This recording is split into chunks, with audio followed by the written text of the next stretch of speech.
24 घंटे में जब आप शयन के लिए जाएं तो आप उस समय अपनी पूरी जागृत अवस्था की एक एक वृत्ति का चिंतन करें। आज जब से जगे थे और अब शयन करने जा रहे हैं, कौन कौन सी ऐसी वृत्ति आई जो प्रभु से विमुख करने वाली थी, कौन कौन सी ऐसी बात हुई जो प्रभु से विमुख करने वाली थी, कौन कौन सी ऐसी क्रिया हुई जो प्रभु से विमुख, और उसको अपने दिमाग में रखो। कल से नहीं होने पाएगा, ये बात नहीं होगी, ये त्रुटि नहीं होगी, ये क्रिया नहीं होगी।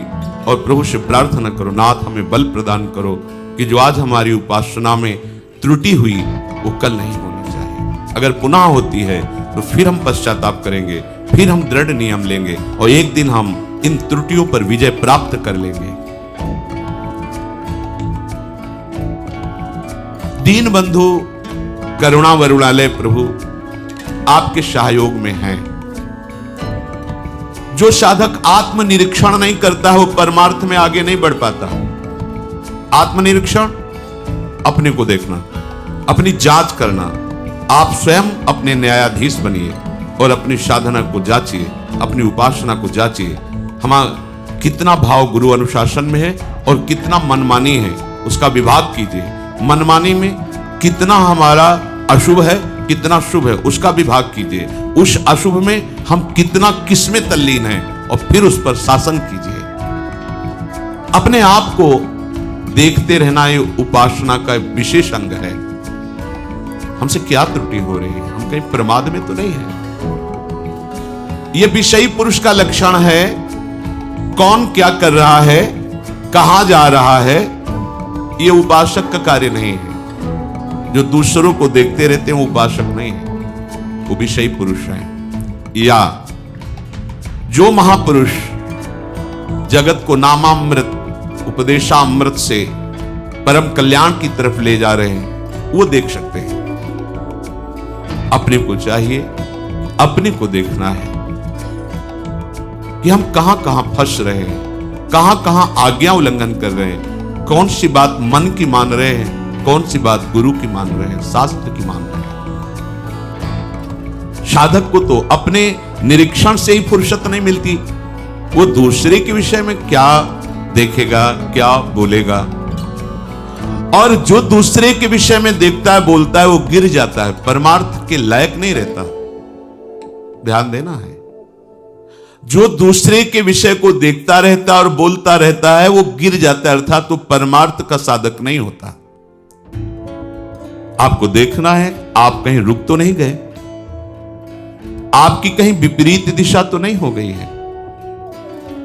ऐसा तो नहीं है कि आप बाहर से वेशधारी हो, बाहर से आप परम पवित्र देश में रह रहे हो और अंतर से विषय चिंतन कर रहे हो, अंतर से विषयी वस्तु व्यक्ति स्थान का संग कर रहे हो, तो मान लीजिए आप भ्रष्ट हो रहे हैं, आपका मार्ग ठीक नहीं है, आप उपासक नहीं हैं। फिर सुनिए, उपासक को देखना है कि बाहर से पुण्यात्मा का परम पवित्र वेश धारण किए हैं, बाहर से परम पवित्र पुण्य देश में रह रहे हैं और अंतर से विषयों का चिंतन हो रहा है, विषय वस्तु व्यक्ति स्थान का संग कर रहे हैं, तो आप भ्रष्ट हैं।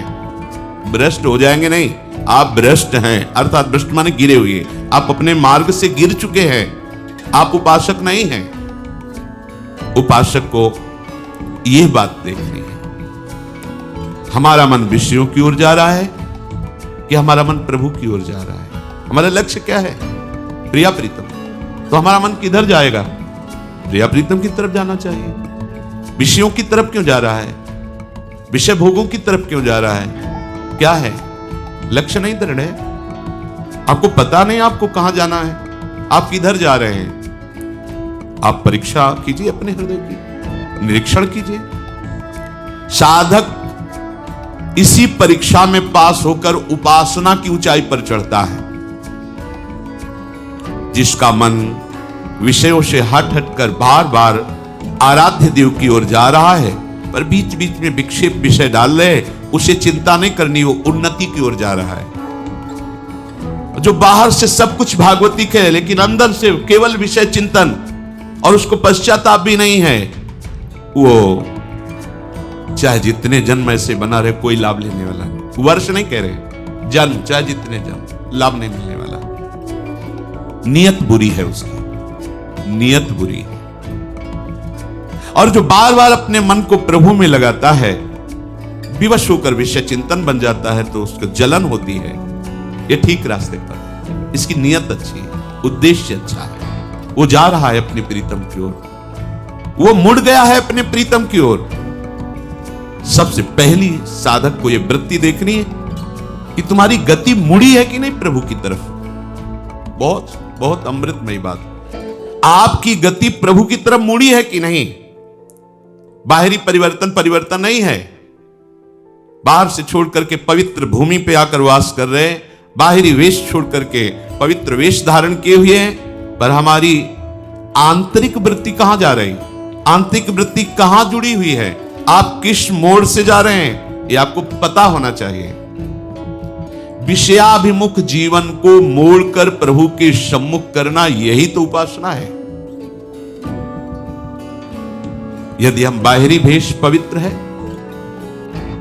पवित्र देश में रहते हैं, चिंतन विषयों का करते हैं, बाहरी त्याग दिखाकर मान प्रतिष्ठा चाहते हैं, तो हमारा जीवन विमुखता की तरफ जा रहा है, भगवद विमुखता की तरफ, दुर्गति की तरफ जा रहा है। ध्यान दीजिए, हम ठीक रास्ते पे नहीं हैं। यदि जीवन के जीवन ऐसे व्यतीत कर दो, कुछ नहीं हाथ लगेगा। और यदि आपने अंदर से अपना रास्ता चयन किया है, परमार्थ लक्ष्य निश्चित किया है श्यामा श्याम, और बार बार प्रयासरत है उनके नाम रूप लीला गुण का चिंतन गायन, तो आपकी चाल में देर हो सकती है, पर मार्ग में, इसलिए प्राप्ति में देर नहीं होगी। यह है महामहिम बात। आपने निश्चय पक्का किया है भगवत प्राप्ति का, और आप बार बार प्रयासरत हैं, सफल नहीं हो पा रहे, पर आप मार्ग में हैं। अब आपको भगवत प्राप्ति निश्चित हो जाएगी, क्योंकि प्रभु करुणामय है, वो देख रहे हैं, आपके प्रयास को देख रहे हैं। देर नहीं लगेगी।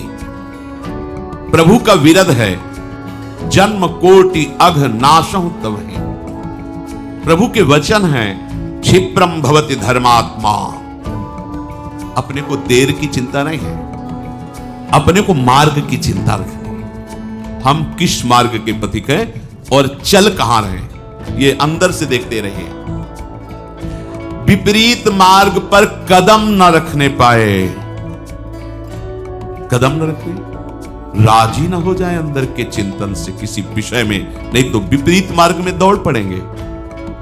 ठीक रास्ते पर चले, ठीक रास्ते पे चल रहे, इसकी पहचान भोगों में अरुचि पैदा होना।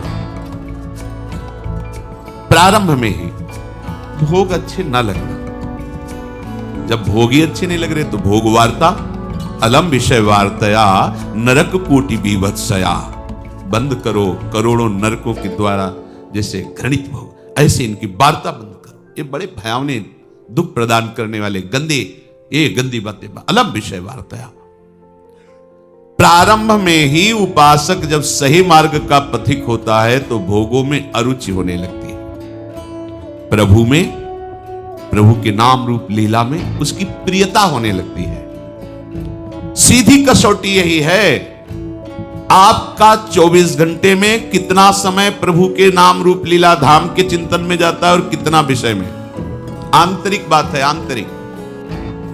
ये मन में देखें, मन में हमारी वृत्ति यदि विषयों की ओर अधिक बढ़ रही है, विषय चिंतन बढ़ रहा है, तो समझना चाहिए कि बाहरी कुछ भी है, पर अंदर से हम विषय की तरफ जा रहे हैं, प्रभु की तरफ नहीं।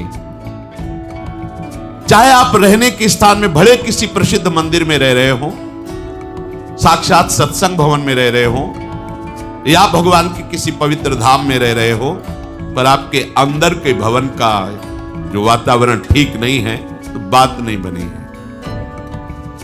तुम्हें अपने भवन में सोहनी पोछा लगाना है, इसे साफ करो, अपने हृदय की मलिनता को दूर करो, इस कूड़ा करकट को बाहर निकाल फेंको, अंदर तुम्हें झाड़ू लगा करके, पोछा लगा करके पवित्र करना है, क्योंकि हृदय मंदिर में यदि भगवत स्मृति नहीं हुई, भगवत चिंतन नहीं हुआ, ये सब कूड़ा करकट विषय चिंतन है, तो यहां जो वर्णन कर रहे कि आप भले किसी प्रसिद्ध मंदिर में ही रात दिन रह रहे हैं, सत्संग भवन में रह रहे हैं, या भगवान के धाम में रह रहे हैं, आपका मार्ग ठीक नहीं है। जैसे कोई कहे वृंदावन धाम की इतनी महिमा है, तो आप यहां ऐसी बात करें, दूसरा कोई बोले तो बोले, आप तो समझो धाम की क्या महिमा है। तो धाम का प्रभाव क्या है? भजन गहे फिरे बाह, वृंदावन बस के इतनो बड़ो सयान, जुगल चरण के भजन बिन निमिष न दीजे जान। वृंदावन इह विधि बसे तज के सब अभिमान, तृणते नीचो आपको जाने सोई जान। भजन, यहां इस विशेष महिमा है कि यहां भजन के परमाणु हैं। आपको भजन करने में ज्यादा परेशानी नहीं पड़ेगी, बड़ा सहयोग मिलेगा। पर भजन ना हो तो करोगे क्या? विषय चिंतन, विषय क्रीड़ा। तो ये विषय क्रीड़ा का धाम थोड़ी है, ये तो प्रिया प्रीतम की नित्य प्रेम लीला स्थली है। फिर तो भारी अपराध बनेगा। तुम्हारे पास कम समय है, ज्यादा विचार करने का समय नहीं कि क्या करूं क्या ना करूं। राग द्वेष युक्त पुरुष यदि कहीं भी रहेगा तो राग द्वेष ही फैलाएगा। एक एक वृत्ति अंदर से दूर करो। कुछ राग द्वेष युक्त शास्त्र स्वाध्याय करके उपदेशक बन जाते हैं, अपने हृदय के राग द्वेष को दूर नहीं कर पाते, तो उनके उपदेशों में पाया जाता है वो शैव और वैष्णव इसी पक्ष को लेकर एक दूसरे की निंदा करते हैं, उपासकों की उपासना की निंदा करते, किसी एक का पक्ष लेके दूसरे को नीचा दिखाना, ऐसे इसी में जीवन वो अपना सार्थक समझते हैं। उपासक को इन सब पचड़ों में नहीं फंसना, अपने मन को इस कसौटी पर कसते रहना है कि आराध्य देव की ओर आपकी कितनी अधिक से अधिक वृत्तियां जा रही है। यदि भोगों की ओर से मुख नहीं मोड़ोगे तो अभी चलना ही प्रारंभ नहीं किया, लक्ष्य की प्राप्ति कैसे होगी? अपने जीवन को प्रभु के सन्मुख कर लेने का मतलब है अंतर की एक एक वृत्ति से प्रभु का निरंतर चिंतन होना। तभी तो कह रहे अकल्मषम, निष्पाप हो जाता। जिसने अंदर की वृत्ति को प्रभु के चिंतन में नहीं लगाया और बाहर से बड़ी मेहनत वाली सब, अंदर से विषय चिंतन, तो कह रहे ये ऐसा ही हुआ जैसे कई लोग भांग छान करके नौका विहार करने के लिए नाव में बैठे विश्राम घाट में और खेना प्रारंभ किया, भुजाएं तक थक गई, पसीना से लथपथ हो गए, किनारा नहीं आया। आपस में विचार करने लगे कि किनारा क्यों नहीं आया। परिश्रम तो बहुत कर रहे हैं, समय बहुत लगा, लेकिन राह तो पूरी नहीं हुई, अभी किनारा ही नहीं आया। तो उतर करके उसको सावधानी पूर्वक जांच की तो बोले यार खूंटा से नाव खोलना ही भूल गए। भांग के नशे में थे, खूंटा से नाव खोलना ही भूल गए और पूरा का पूरा श्रम लगा दिया। बस ऐसी ही कुछ हमारी दशा हो जाती है जब हम अहमता ममता शरीर में लेकर, शरीर संबंधियों में लेकर, भोगों में लेकर के इस मार्ग पर चलते हैं। बहुत दौड़ लगाई और कितने 50 वर्ष, लेकिन हो कहां? बोले एक कदम आगे नहीं। क्यों? बोले खूंटा से ही नाव नहीं। एक अहमता ममता ये जग में है दुखदाई, ये जब श्री जी की ओर लगे तो होत परम सुखदाई। तात मात सुत दार देह में मति अर्जय मति मंदा, हित किशोर को है चकोर तू लख वृंदावन चंदा। खूंटे से नाव ही नहीं। और वह 50 वर्ष की साधना, हाँ माना वो उसकी बाद में थक गई, खेते खेते पसीना आ गया, लेकिन एक कदम भी आगे नहीं बढ़े। क्यों? अहमता ममता का परिवर्तन नहीं किया। सुख का केंद्र संसार ही माना। भले साधन परमार्थिक दिखाई दे रहा है, लेकिन साध्य विषय चिंतन है, विषय भोग है, संसार है। एक कदम भी आप नहीं चले परमार्थ पे, चाहे जितना समय व्यतीत कर दिए हो। इसलिए यहां अवस्था को नमस्कार नहीं किया जाता, यहां स्थिति को नमस्कार किया जाता है। 16 वर्ष की अवस्था है और हजारों वर्ष की अवस्था वाले महात्मा खड़े होकर नमस्कार करते भगवान सुखदेव जी को। स्थिति इस उपासना में भगवत प्रेम की उपासना में हमारे हृदय में क्या हो रहा है, ये प्रतिपल हमें देखते रहना चाहिए। उपासक के लिए एक बहुत सावधानी की बात है, एकांत में अपने हृदय का निरीक्षण करते रहना और अपने प्रभु से प्रार्थना करते रहना। क्या प्रार्थना? हे नाथ, केवल केवल मेरे, मैं आपको ही पुकारूं, आपकी ही स्मृति में मगन रहूं। ये दुख सुख लाभा जितने द्वंद्व मेरे विचार में भी ना आवे।